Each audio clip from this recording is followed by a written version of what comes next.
seats, get ready to go.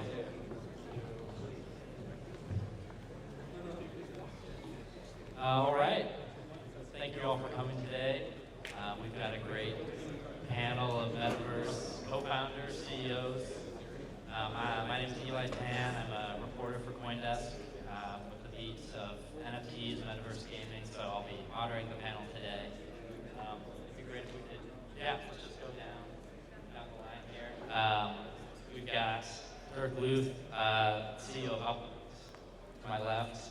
We've got Harish Lovelycar of Superworld, CEO of Superworld, co-founder.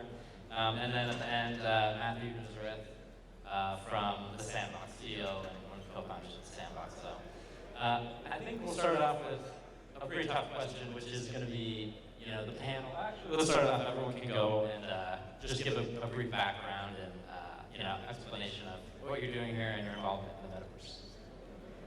Okay, so hi everyone. My name is Jordan, as you said. I'm going to repeat.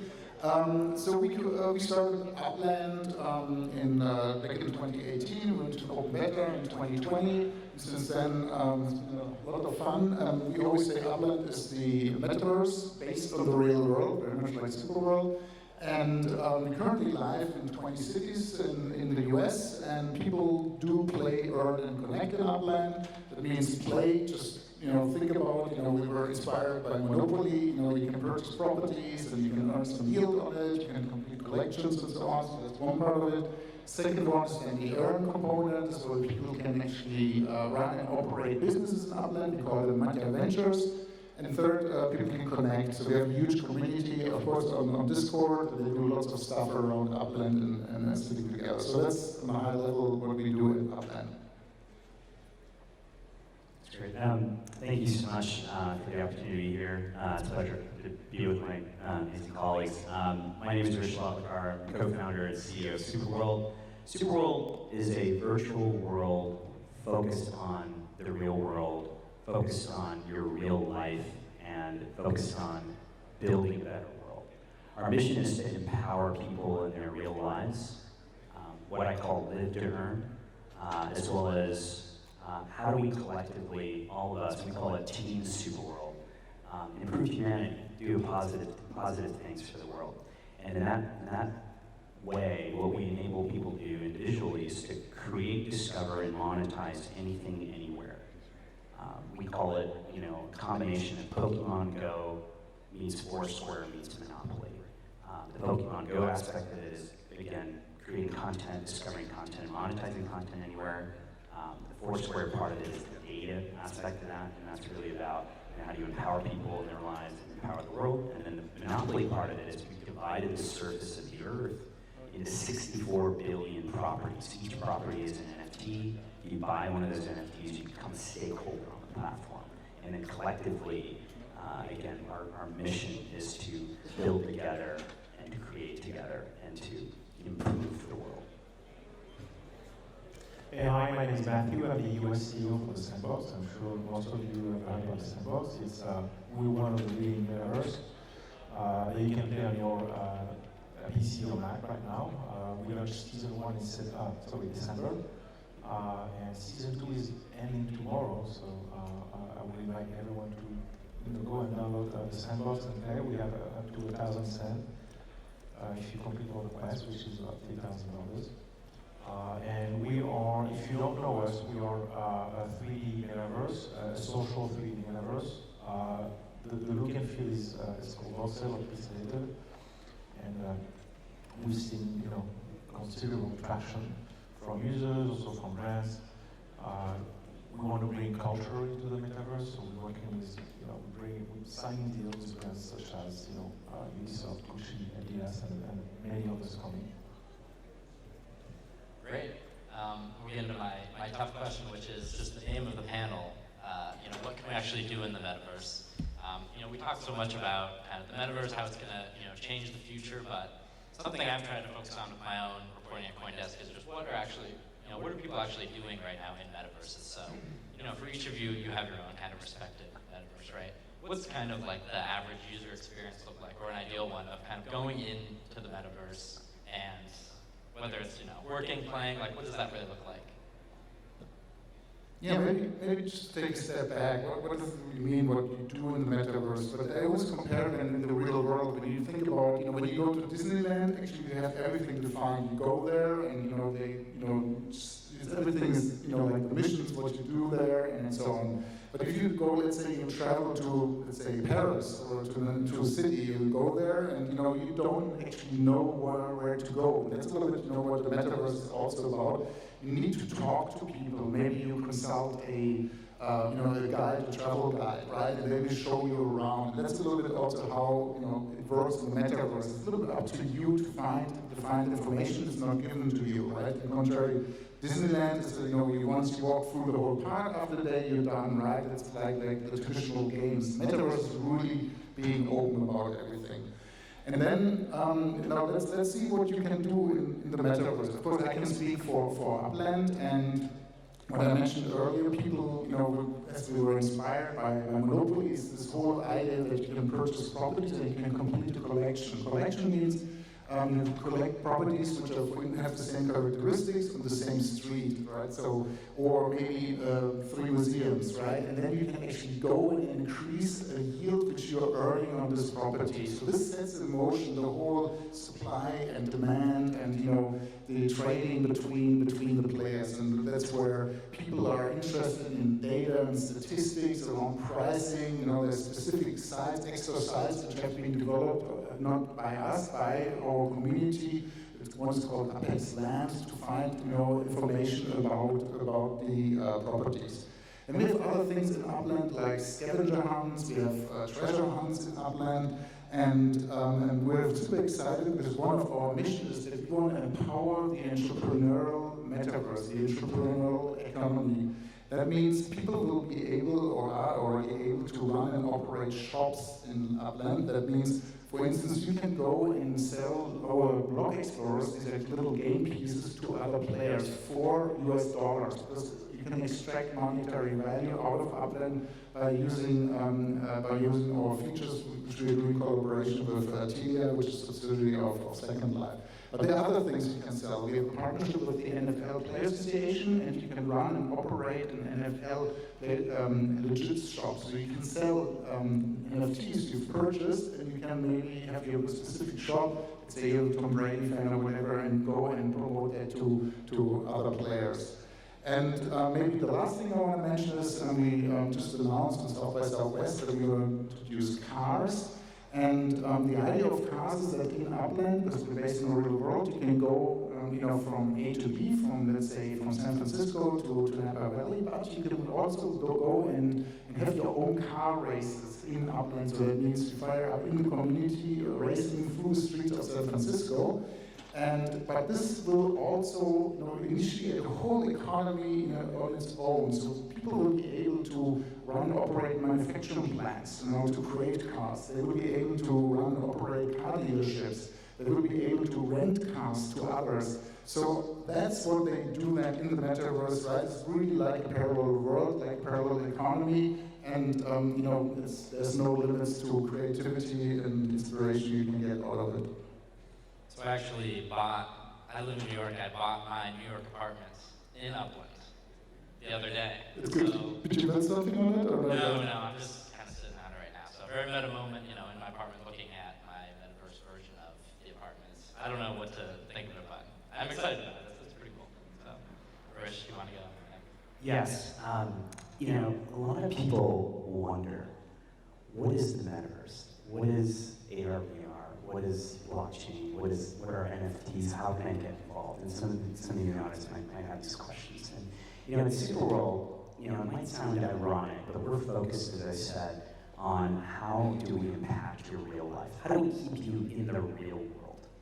There was a movie, there was a documentary that came out a few years ago called A Social Dilemma on Netflix, and it's a documentary about how we're all going kind of in these algorithmic kind of bubbles.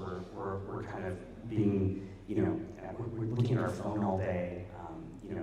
Especially kids are very just obsessed with Instagram and TikTok posts. The thing that we're trying to do at Super World is we want to keep you in the real world. We want to keep you in your real life. But we want to form a way to give you a gateway to leverage these technologies, AR, VR, blockchain, AI, to empower you in the real world. That's what I think our focus is all about. So what does that mean? So what that means is, if you're an artist and you want to be involved in Art Basel or Miami Art Week and you're not able to do that, can you put artwork right in the convention center? We did that in December, right? Can you use NFTs if you have a business to enhance your business model?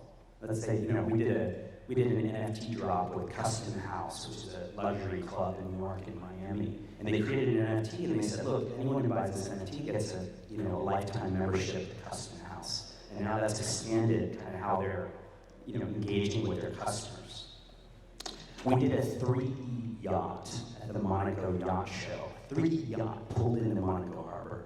And you can buy the yacht as an NFT to get access to things at the Monaco Yacht Show. What we're focused on is how can we keep you in the real world doing things you're passionate about. We call it passionware, right? And how do we, again, use these technologies to enhance those things in the real world? Barbados is building an embassy in Superworld. We're partnered with the World Bank in the Caribbean to help with hurricane season. There's an invasion in Ukraine that we all know about that's happening right now. How do we take imagery from what's happening in Ukraine and put that in cities around the world so people can look at their downtowns and think about what's happening in Ukraine and be able to get educated about the issues that have that empathy to that situation and use NFTs to raise money. So those are kind of some of the things that we're working on. Again, focus on keeping you in the real world and then collectively using these technologies to actually improve and enhance humanity. So what you can do inside the sandbox today really depends on what you come and who you are and what you're looking for. We are creating a very rich ecosystem, including players, but also creators and then owners. So if you are just a user or a player, you can download the game today, and you can, experience experiences. So experiences can be mini games. You can play games inside the sandbox. You can also be on social. I think today that's really the two kind of very meaningful experiences you can have inside the sandbox. Eventually, we think everything you see in the real life will have some form of parallel inside the sandbox. We're not there yet, but we're building this. So that's if you are a player today, gaming and social. If you're a creator, you can also, inside the sandbox, you can download all tools, free tools, no code. No, we want to focus on the experience, the level of design, the overall rendering of the experiences, and you can build either games or complex experiences, or you can also build avatars and NFTs. And then the last point is if you are a landowner, you can buy them, and right now you can wait until they appreciate, or you can also commission creators so that they will build something for you. And we also have people with StackSend. It's becoming pretty big for us, helping the ecosystem. So it really depends on who you are and what you want to do as we building this rich ecosystem of different stakeholders. Great. Yeah, so next question I have, as you guys have all said, right, we often look at the metaverse with this very optimistic view of, how can this kind of change the world for the better, right? But I think it's important when you look at new technology to kind of be critical of it as well, right? I'm thinking about, the transition from Web 1 to Web 2, right? And you have social media companies kind of existing for the first time. And I can remember, I'm not super old, I don't remember like a lot of the early Web 1 stuff, but I can remember social media, and I remember the discussions around it were that, will it work? Like, will people stick around on it? Is this something that people will like? And there were a lot of skeptics, right, that were saying, no, it's not something people will like, it doesn't have any long-term value, and then now that it kind of has proliferated, there weren't really like the regulatory protections, I think, in place to really protect people, protect their data, protect the effects of social media kind of on our brains, attention spans, and that sort of thing. And I can't help but kind of look at what's happening with the metaverse and see a similar thing, right? You have a lot of people that just don't even believe in the concept of it. But meanwhile, it's being built, right? It's being built every day. So what type of maybe protections or fears or concerns do you have about the proliferation of this new technology really without, it's kind of being, I don't know what the saying, the car being built as the wheels, or I don't remember the saying, but what do you think about that? So, I completely agree, right? I mean, social media didn't go in the direction what France used to, or what it should have done, right? I mean, it had, initiated a lot of things like the Arab Spring, right, where people were able to communicate in a very easy manner together.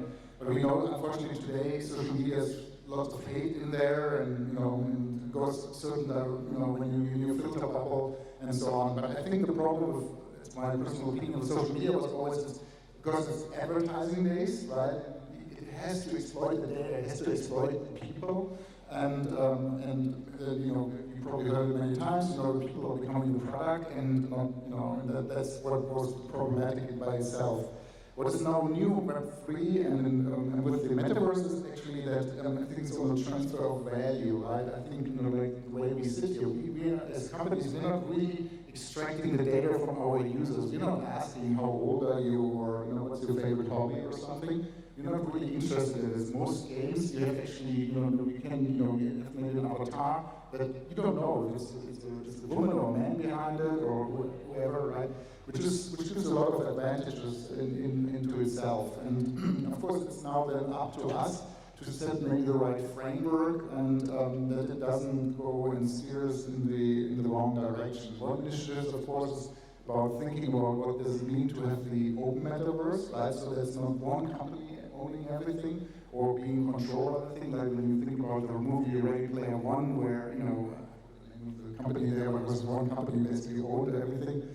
And no, we have to be open and to have to really put the user, the customer at the center of everything, that he's able to to maybe bring his digital items from one world to the other, that he can transfer his identity. I mean, there's a lot of technical challenges around it on one hand, but also conceptual challenges, right? So we see that, for instance, at Upland, what we're building currently is what we call the NFT portal. People are able right now can do the wax, but soon with all other blockchains, you can import NFTs from other blockchains and use them, let's say, digital art, like a piece of, from Ethereum to Solana, and you then run a digital art gallery or something. So you as a user, you decide what you want to put in there, and then you can also decide what you want to take out of there again, right? So you're really basically in control. And that's the big hope. When the user is really in control of things, things are not getting that bad, like unfortunately it has done with social media. Yeah, I think those are a lot of really awesome points that Dirk made. Again, I corroborate those as well. And for us, it's again at Superworld, how do we build a super world? Right? Simple. How do we again empower people in their real lives? And a lot of that, with Web3, we have the ability to become owners of the land, owning places. If we're moving to a geospatial world, an immersive computing environment, how can you first of all become an owner of that environment on top of the real world? So that's number one. Number two is again about, as Dirk mentioned very appropriately, the fact that data is now able to be permissioned. You're able to have data integrity, data sovereignty. Web3 really gives you that power. And that's important because, whether it's your kids or, and I have two kids, a 6-year-old and a 2-year-old, right? The last thing I want to do is get them sucked into an environment. I want them to live their life, but use these technologies. And I think Web3 allows you to have that control. Back to what was said about the advertising business model versus other models. And I think NFTs really give people that ability to have that stakeholder relationship and become an owner and not become used for their data. And then I would say the third thing is how do we create platforms that we can really feel good about? All of us use Instagram or Facebook or other platforms, and they've done a lot to bring us together in many ways. But there is this, kind of an inkling that we have, where we're like, we're on Instagram too much? Are we like staring at our phones too much where we're supposed to be interacting? And I think augmented reality and these technologies are going to make us more, facing real situations and real people. But I think, what's really important is how do we leverage all of these technologies, aka the metaverse, to again focus on keeping us in our real lives. Because the danger is that we, don't go out anymore and we just stay plugged in. And you see it with kids. Some of them are doing that now. They're just sitting, look at their screens, and all sitting together looking at their screens. I don't think that's very healthy. So for us, it's all about, again, let's keep you out in the real world, do things in the real world, and leverage these technologies in a way with the right vision and a very open framework. So we all work together to do that. Maybe just to add one thing. One challenge we have, decentralization is great and everything, right?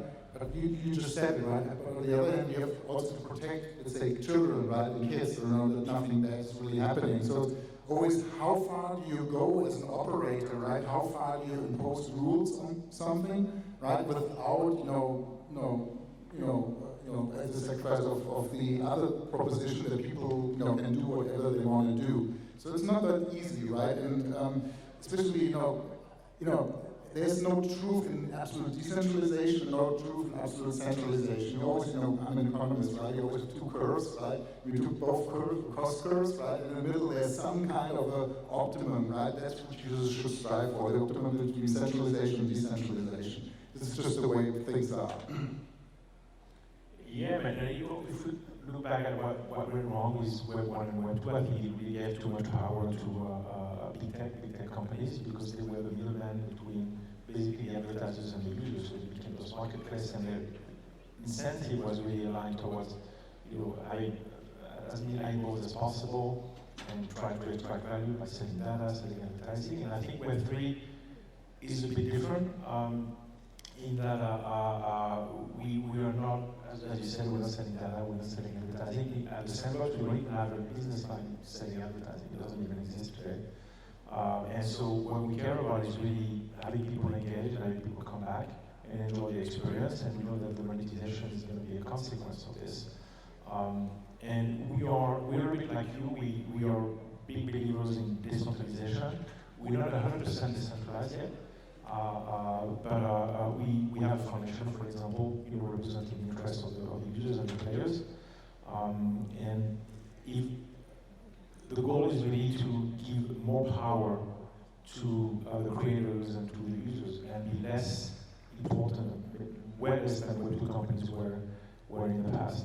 So, but if we're not careful, Web3 can also go wrong. And if big tech companies really are successful, really enter Web3 and concentrate the power again, I think we're not far from like a dystopian nightmare. So it's really up to us to be careful and work together. We believe in being interoperable. And even we sometimes we compete, but also we have vested interest in everyone in all the metaverse being successful. At the sandbox, we believe in a multi-metaverse world. We don't believe we're going to be the only one in town. And we're working with everyone is based on a decentralized standard. Great answers overall. So we've got a few more minutes, I think like 5 or 6 minutes. I always know when I'm 5 minutes? Okay, great. When I'm, sitting at these things, maybe it's because I'm a journalist, but in the audience, I'm always kind of coming up with questions. So I think it would be great if we could do, some audience questions for you guys. How often do you get this group of people together? So, yeah, sorry, I can come bring the mic to you. Hi there, my name is Raghav and I'm from Nepal. My question is simple. When we exist in the real world, there's one universe I live in, there's one Earth. I'm definitely not going to Mars anytime soon, right? But with the metaverse thing, as you mentioned, there's so many companies existing, right? So when I see my individual existence in the metaverse, there's so many different metaverses out there. So how do you think all of them will coexist? Is it like, just as an example, is it like a world with different countries as different metaverse? Just as a metaphor, I'm using it. Is it like a different universe altogether, and people are living in different universes at the same time? And if we are living in so many universes at the same time, don't you think that will actually confuse the individual identity of existing in a parallel universe? I'm sorry, that makes no sense, but thank you. I mean, I hope I understood the question. But so, I mean, first of all, linguists, like, so I think at least there's one universe, there's one internet, there's one metaverse, right? So, I mean, that's one piece. And you have different platforms for metaverse. And users go to different platforms because maybe they assume different types of identities there. I might go to Superworld or Sandbox to do something specific there, and then come to Upland to do something else, right? The big question is, as I mentioned earlier, is how can we, connect those worlds together? But it's not that easy. I mean, one, you have the technical challenge, bringing blockchain stuff and all that stuff somehow, right? But it's also when you think about, let's say you have something in, in Sandbox, you have you probably have a shovel or something. I don't know. Assume you have a shovel, and then you want to take the shovel to Superworld or to Upland. Maybe this is a super shovel, which looks like the typical graphical design of Sandbox, right? But our design in Superworld looks completely different. So first of all, you have to adopt design-wise, because otherwise it's not aesthetically nice. But then maybe this shuffle in the Sandbox is super shuffle and super strong, and one hit and you're very deep in the ground, right? And in Superworld Upland you need to do it 100 times in order to go somewhere. So that's not that easy. So people always say, our interoperability, everything goes from left to right, right? That's not going to happen. I think what we're going to see in the next, I don't know if that was your question, but what we're going to see is that people, in the next 5 or 10 years, you will have partnerships between those different platforms, and they discuss, okay, now there's something coming from Superworld into the Upland world, and this is what's going to happen when the user decides to import that into the other world. I think that's probably how it's going to look like. I don't know whether that's the question. Yeah, and we're already working on this, and as you know, NFTs is just metadata, right? It's attributes and rarities and everything, so it's up to the other worlds to read that and render it the way they want it. But at the Sandbox, we're also working on how we can already work with other NFTs. So for example, we're building a tool so that if you have a board ape, you can import this and transform this into a 3D virtual avatar, something with World of Women. We're very close with them, and hopefully we'll have much more. But you're right, I think it's going to be a long process because it takes like some kind of adaptation between worlds from a visual perspective and a logic perspective as well. Yeah, I think that the technical aspects of that are very well addressed here, and I think that's very true. That we're all very close to all of these guys working on amazing things, and so that again, back to the customer, back to the users, back to our super citizens, the Super Bowl. It's really about how can we work with amazing platforms, and if you are interested in moving into virtual worlds, how can we provide that gateway? And some of that's technical, but I think ultimately your question, and by the way, shout out to Kathmandu, I love Nepal. It's all about a community. That's what we're about, okay?